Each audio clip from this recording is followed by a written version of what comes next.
अगर आपको हमारी वीडियोस पसंद आती हैं तो लाइक करें, सब्सक्राइब करें और बेल आइकन बटन को प्रेस करना मत भूलिए। बिस्मिल्लाहिर्रहमानिर्रहीम। अस्सलाम वालेकुम वीवर्स, क्या हाल है? उम्मीद करती हूँ कि आप ठीक होंगे। आज मैं आपके साथ लहसुन और अदरक की पेस्ट की रेसिपी शेयर करने जा रही हूँ। बहुत इजी और सिंपल सी है। इसमें मैं आपको बताऊंगी कि आपने लहसुन और अदरक के पेस्ट को किस तरह 5 to 6 मंथ के लिए सेव करना है। चलें भी हम देख लेते हैं कि हमने अदरक और लहसुन की पेस्ट कैसे रेडी करनी है। इसके लिए मैंने 2 बाउल जो है वो लहसुन के लिए हैं और 1 बाउल जो है मैंने अदरक के लिए है और मैंने 3 टेबलस्पून जो है वो ऑयल का लिया है। अदरक और लहसुन को मैंने ब्लेंडर में डाल दिया था। अभी मैंने हाफ अदरक और लहसुन डाली है। थोड़ा थोड़ा करके आप ब्लेंड करना ताकि आपका जो है वो अच्छा सा पेस्ट रेडी हो जाए अदरक और लहसुन का। अब इसमें मैं ऑयल डालूंगी। अच्छा, दूसरा आपने एक बात का ख्याल रखना है कि जब अदरक और लहसुन को आप वॉश करेंगे ना तो फिर अच्छे से आपने ड्राई कर लेना है ताकि कोई पानी वगैरह ना रहे। अदरक और लहसुन को ड्राई करके पेस्ट बनाने से ये होगा कि आपकी जो पेस्ट है वो ख़राब नहीं होगी। चलें अब हम अदरक और लहसुन को ब्लेंड कर लेते हैं।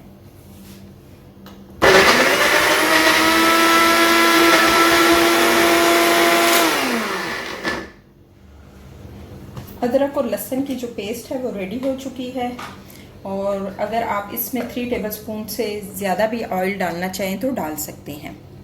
ये देखिए ज़बरदस्त सी हमारी पेस्ट रेडी हुई है। अभी हम इस पेस्ट को जो है वो एयर टाइट कंटेनर में निकाल लेते हैं।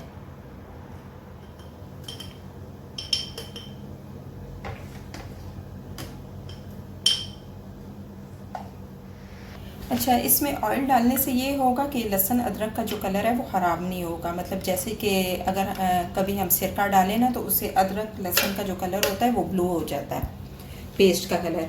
इस तरह आप ऑयल डालेंगे, जितना ज़्यादा आप डालेंगे उतनी ही अच्छी आपकी ये पेस्ट रेडी होगी। चलिए अब हम इसको ऊपर से कवर करके रख देते हैं फ्रिज में। जब भी आपने खाना बनाना हो तो आप फ्रिज में से निकाल कर इसको यूज़ करें और फिर दोबारा आप फ्रिज में रख दें। अगर मेरी आज की रेसिपी आपको पसंद आई है तो इसको लाइक करें और मुझे कमेंट करके लाजिम बताना कि मेरी आज की रेसिपी आपको कैसी लगी। चलें अब मिलते हैं एक और नई रेसिपी के साथ। दुआओं में याद रखिएगा। अल्लाह हाफिज़।